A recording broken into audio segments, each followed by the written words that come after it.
Let's see, should be any second. There we go. All right. All right. So today I'm going to dig into a little bit of what we're going to be talking about in our upcoming. So we have our summit. It's over here in Idaho. The Homes of Idaho Summit's coming up. My third year, I'm so excited. I'm so blessed to be part of this summit and get a chance to get up there and speak a little bit and go over some things that are near and dear to me. But I thought maybe I would touch a little bit on it today with you guys to give you a little hint. And by the way, everyone in California is excited, invited to come. You can all come to the summit. I'm not pushing you guys to come because I know you guys have the gala the day after. The summit's on the 6th. There's some big speakers coming in from Sirhan is coming in from someone from his company, Ryan Sirhan. Someone's coming in from Ben Kinney. His company is coming over to speak. So we've got some big speakers coming in. Nick Cameron's coming in. I'll be speaking in there. I'm bringing in a mindset coach. She is a well-known mindset coach, and she works with a national company. And she's going to come in as kind of towards the end. I'm going to bring her up as to do a little mindset stuff with her. She's good, and she's going to bring some content as well for you, those that can make it. So, and I understand, in California it's going to be hard, but next year I want you to plan on it. If you can plan it out, it's an easy drive. It's a beautiful drive this time of the year, as long as the Donner Pass doesn't get snowed in. It's an amazing drive through the desert, and you can do it in 10 hours if you don't have to stop and go to the bathroom multiple times. Or a quick flight of 5 hours will get you there. And the prices of tickets aren't astronomical either if you order them enough. Yeah, so just would love you guys to think about that, plan that out in the future. It's a great event, brings in some big speakers. Colby Lampman does a great job bringing in some big speakers, and everyone's invited to that. You do have to register to go, of course, so they have enough food, because there's some food, there's luncheon, there's stuff like that that goes on with it. So, but I thought I would jump into a little bit of the things, and I'm just going to touch on it just to kind of get you a little excited for those of you that are coming, is jump into a little bit of this. So last year, so let's talk about this. You have so many people that have said, so many coaches, so many trainings you've gone through, so much stuff you've gone through that says, you just got to go back to the basics. You just got to go back to the basics. Well, let's rewind a little bit. Okay. So COVID hit. The best market we've ever seen, or one of the best markets we've ever seen. There's been others that were really, really good too. But excellent market where, you just literally put a property on the market and, offers came in at 20 to 30 a pop. You had to shut it off so that shut the flow off so offers would stop coming in. What a market we were in, right? Things just came easy. You post a few things on Facebook and social media. Next thing you know, you got buyers coming out of the woodwork. Hey, I saw that property. It was easy. And so now we're talking about, something happened in 23 and 24. It shifted a little bit. Interest rates went up, things went up. Economy was a little more tougher here. A lot of inflation, everything that happened made it a little more difficult, right? And then all the coaches come out there and say, you just got to go back to the basics. It's not a problem. It's easy to do. Just go back, start doing the basic things again, and watch what's going to happen. Now, I'm going to tell you that there's some truth in that, right? There is definitely truth. I'm not saying that's wrong, because there's truth in that. You do have to go back to the basics. But I want you to go back to what you actually, what you actually chose to do here. Okay. You actually chose to start a business, right? You started a business, you got this business going. What does it mean to be a business owner? What is it what does even that mean? I'm a business owner. I'm running a business, running a high performing business, whatever it is that you're choosing to do. All right. So, and I'm doing this for a reason. I'm doing it for a reason because the typical statistics through the National Association of Realtors for years now said it's a normal recession and turnover rate of realtors that 33% of real estate agents quit in the first year. Yada, yada, yada. You've all heard that. All right. But in 2023, 2024, that changed quite a bit. A lot more realtors quit because it got a lot tougher. And so I want to just get you to think like a business owner a whole lot more. And so I'm going to keep talking about this over the upcoming months, talking about what it takes, what you chose to do, What does it mean to be a business owner? What is the definition of being a business owner, right? Let's think about this. What's the definition of being an entrepreneur? Being an entrepreneur is the activity of setting up, well, it's the activity of setting up businesses or a business, taking financial risks in hope of a profit. In hope. That if you look it up, that's actually pretty close. I think that's almost right on what the definition is of an entrepreneur. Setting up business or businesses with a risk, financial risk, and hope that you see a profit. So your ultimate job as a real estate agent is a business owner. That's your job. You started this business, you got going, you had to do things, right? And your whole ultimate goal is putting bread on the shelves. And we tell you, how do you put bread on the shelves? How do you do that? Well, you nurture relationships, right? Oh, heard that before. Let's think bigger. Think bigger than that. Think bigger than just nurturing relationships. I want you to think like a CEO. Think like a CEO and what it takes for you to be a CEO. What does it take to be a CEO and run a high-performing business? We're not going to say real estate business because there's this thing that Rick Fuller said, that you're the gatekeeper. You're the gatekeeper as a real estate agent. You're a business owner, though, but you're the gatekeeper where everybody, all your people and vendors and businesses, and think about it, it's astronomical how many people will go to a real estate agent for business, for buying, for selling. Yeah, that's thinking small peanuts, guys. Buying and selling, that's a given. That's just what realtors do, is they do that. That's a given. But as the gatekeeper, as the CEO or the entrepreneur of what you're doing, your people should not be Googling handyman services, AC services, divorce attorneys. Hey, eek. They shouldn't be Googling that stuff. If they knew that you had vetted all these people and that you're the gatekeeper of all these different things and people, they wouldn't be calling Google, or Google, they shouldn't be calling Google. They wouldn't be Google searching for plumber, vent dryer cleaner. Do you know there's a such thing as a guy that runs a business? I know there's a few different businesses out there. And if this business isn't out there and you want to be an entrepreneur in Central California, if you don't know a vent dryer cleaning business, you're an entrepreneur. Invent the dang thing. Start the business. Is there something that says you can't do that? No, as long as you're leveraging out your main job as a realtor and you got those things leveraged out, you would want to hire somebody to run that business because you should not be out there cleaning vents, right? But that's an entrepreneur, is creating businesses with a financial risk of financial so to receive a profit. So if you are that gatekeeper, so I know of one really good, and his name is Cashin. He's awesome. I mean, he is awesome, and he thinks like a CEO all the time himself. He thinks like a business owner. I've had a chance to chat with him a little bit, do a few things with him. Cashin, if he watches this, you're the man, I'm telling you. This guy is running a profitable business. He has now employees. He's leveraging things out. So he has employees now, so he can do what he does best.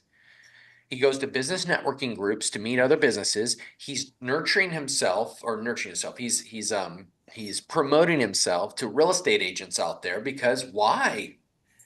Because we're the gatekeeper, and he knows that we know people that own houses. It's a given. You should. If you don't, failure number one. So you know people that own houses. So they're getting with you so that they can be on your vendor list.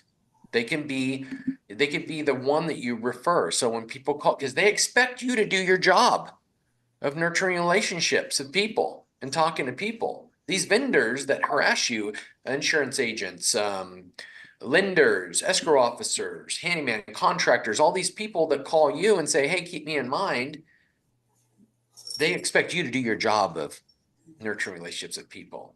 Okay, so they shouldn't be Googling. These people should be calling you.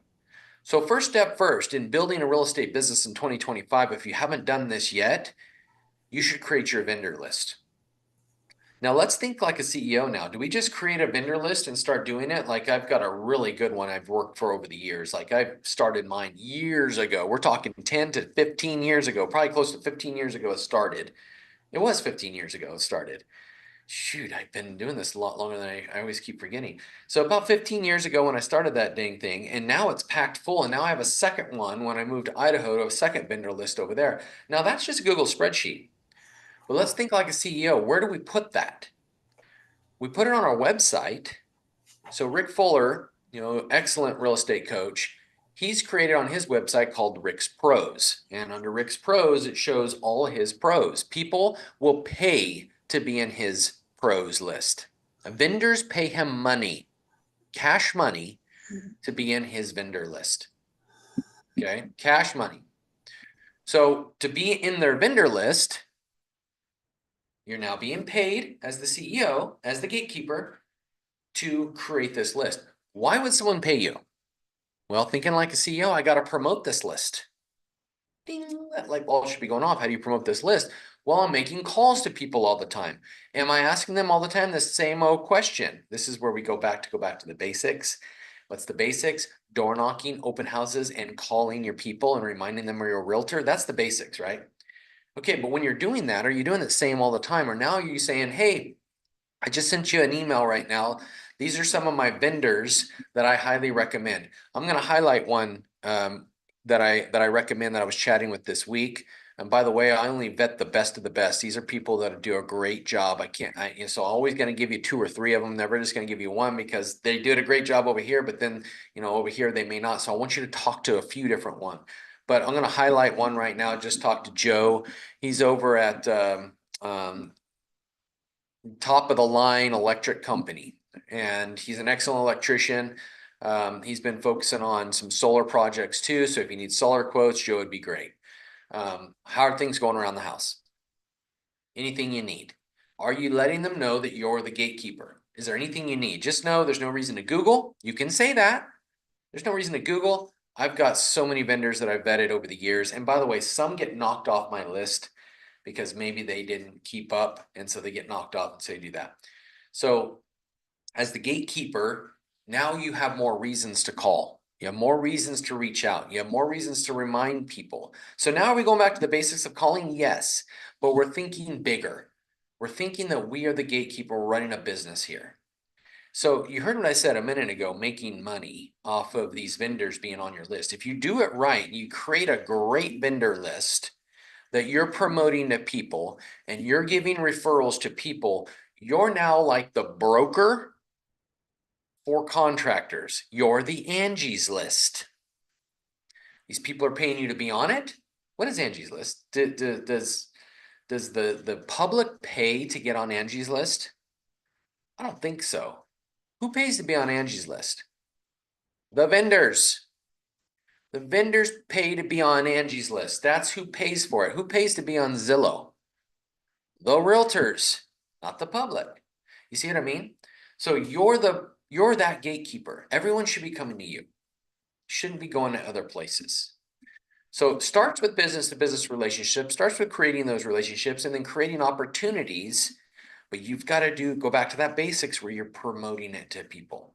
You're creating opportunities and promoting to people. So you have that pros list now you're creating, okay? You're the gatekeeper.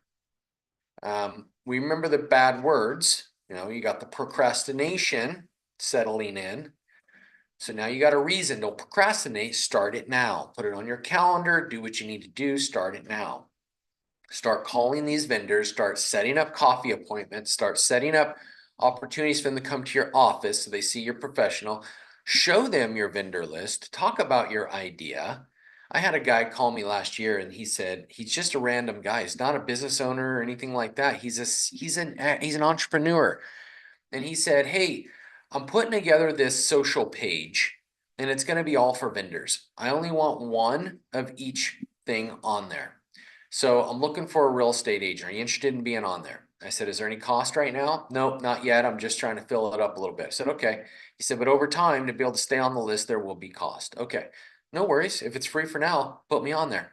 So he was creating his event list. It's free at first, but then to renew it, why would he renew? Only if you do your number one job is nurturing people and bringing opportunities for them. I like to talk about Josh, my good friend Josh. So I gave Josh a job, flat work, and then I called Josh up and I said, "Hey Josh, you owe me one." And what did Josh do? He actually gave me someone. That's that business to business relationship. So now I gave him one, but if I give him another one and another one, eventually he's going to be like, "Dang, Sean, you do it all. You give me all these clients. Thank you. I want to give you a thank you gift." Which he's given me a thank you gift before, and it was a really good one too. They're giving you thank you gifts. What are they doing? They're buying something, spending money, and doing that. And so next time he tries to give me a thank you gift, I'm gonna say, "Hey, you don't have to give me a thank you gift, man. But here's the deal: I'm creating this really cool vendor list that all my clients are gonna have access to, and I'm gonna be promoting it to them each and every month." One is that's your automations that are going out on your CRM, and you're promoting different industries. I used to have this really cool automation set up when I was part of Keller Williams Realty years ago. And this automation would send out this email that would go out each month. And it was, you got to remember what's going to make someone open an email? That's if that email brings value. They'll open it. If not, it's going to go into the spam. I had such a huge high rate of open rate because of this automation I had going out that I constantly had people surfing my page, looking on not my Facebook page, looking on my business page. To this day, that business page brings organic traffic all the time. Tons of traffic. Our inside sales agent, Hugo, is constantly following up with those leads that keep adding to it.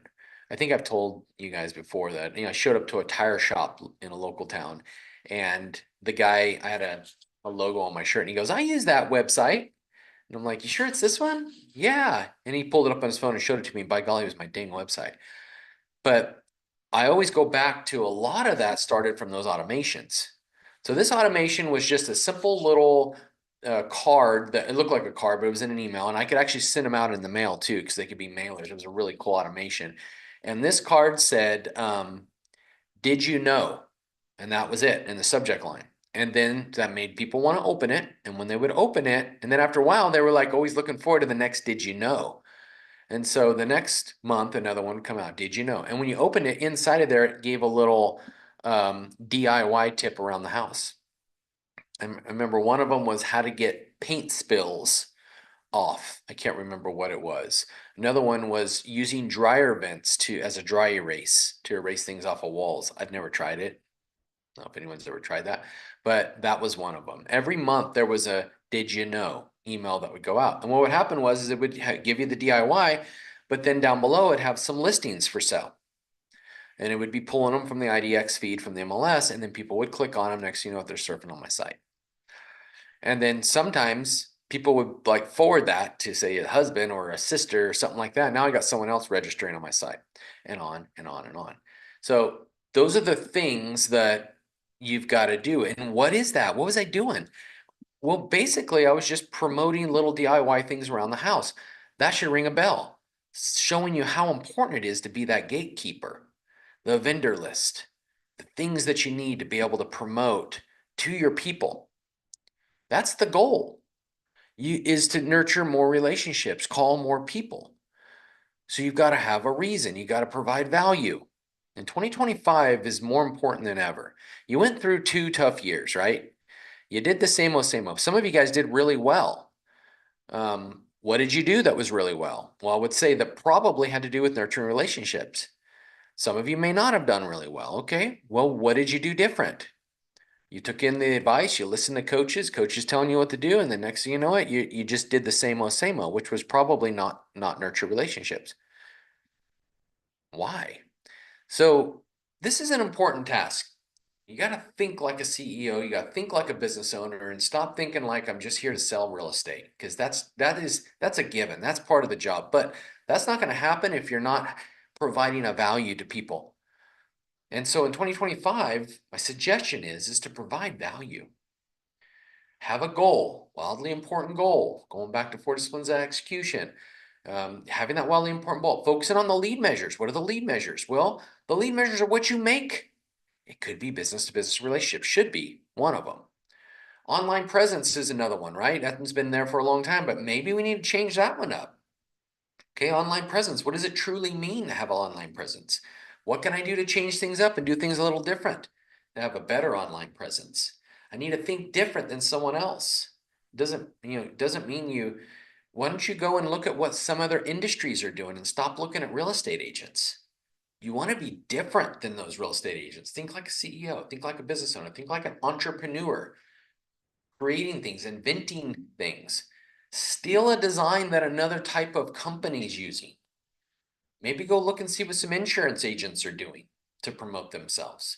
Maybe go look and see what a contracting company is doing that's been growing astronomically. What are they doing? Think like a CEO, do something different. Social presence is huge, but if you're copying what everyone else is doing, it may not work. It may work. Don't get me wrong, it may work because we got to remember your SOI is different than those other agents. So it may work for you. So I'm not saying don't do them, but do other things. Look up other industries, look up other people, see what other people are doing. And then think like a CEO, think like an entrepreneur, do something a little different, change things up. And then discipline number 3 is you got to have a compelling scoreboard, which means you got to like document these things you're doing. If they're not trackable, you're just not going to do them. If you're keeping track, then you know if you're staying on track. It's a very simple concept. No one's inventing the wheel there. I mean, it takes doing tasks consistently. Doing them half-ass, sorry for the bad word, doing them half-ass and then quitting is never going to get you what you want. Doing them consistently, meaning I'm documenting a scoreboard on what I'm doing, is where it's at. Okay, I said I was going to call 50 people this week. Okay, what's my script? I'm going to promote some new industries. Okay, great. Did I hit 50? No. There's your problem. Are you keeping score? If you didn't hit 50, you better, by golly, hit it next week. Hit 50 next week. Hit those people. Spend all month promoting 1 or 2 industries. You got enough people in there to do it. There's enough people in your database to do it. And then next month, have another promotion to do. Promote a different industry or a different thing. Maybe promote an open house you're doing that month. Maybe you promote, hey, this is a list of all the open houses I'm going to be working this month. This address, this address, this address, this address. Will you come? And all month long, I'm just promoting open house. What happens in the 3rd month? Easter.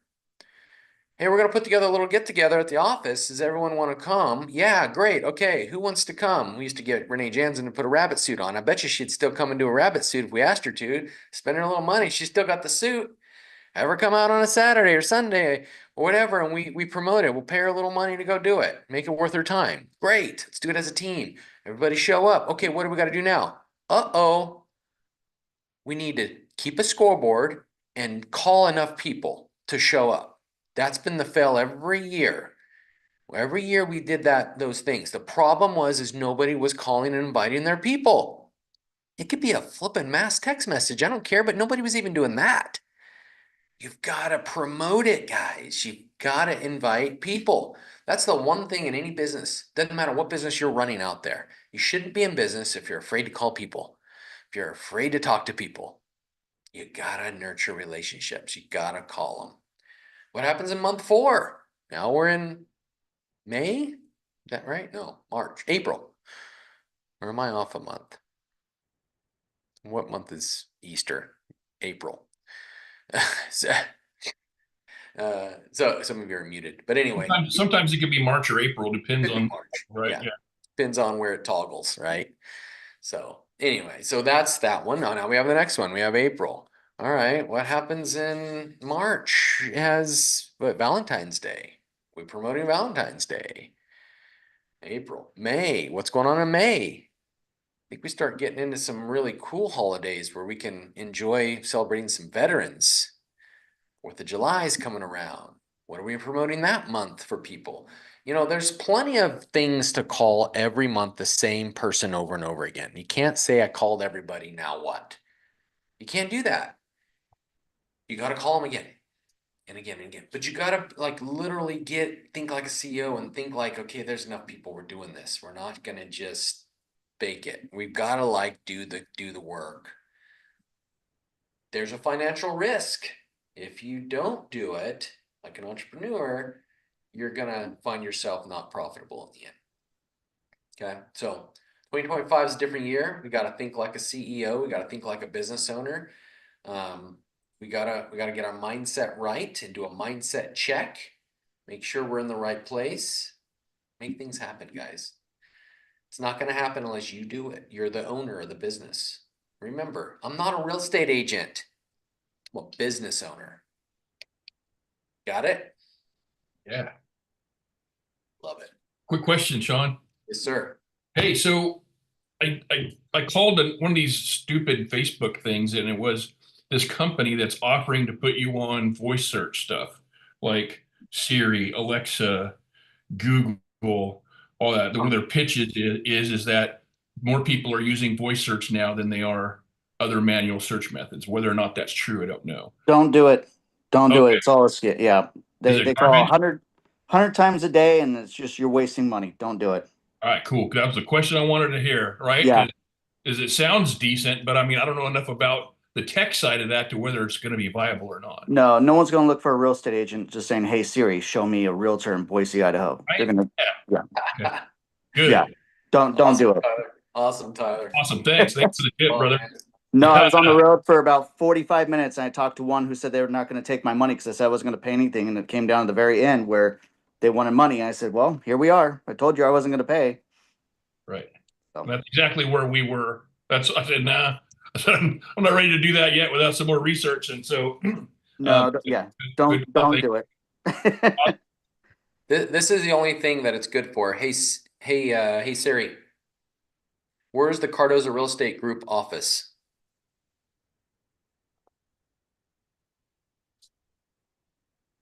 Still thinking. Siri doesn't know. Hey Siri, where's the Cardozo Real Estate Group office? Oh, what it did was it found it and it sent it to me. That's cool. So it works for that. So obviously it already works. So why are they saying, oh, but you're not found? right. I love that. Thanks, Tyler, for speaking up, man. Yeah. That's awesome. Appreciate you, man. Thank you. Yeah, no problem. Anything else, guys? You guys ready to run your business like a business? Affirmative. Yeah, dog. Let's go. All right, guys. Have a good week. Thank you for being. Talk to you soon. Thanks, Sean. Bye. Guys. See you guys. See you, everybody. Thanks, John.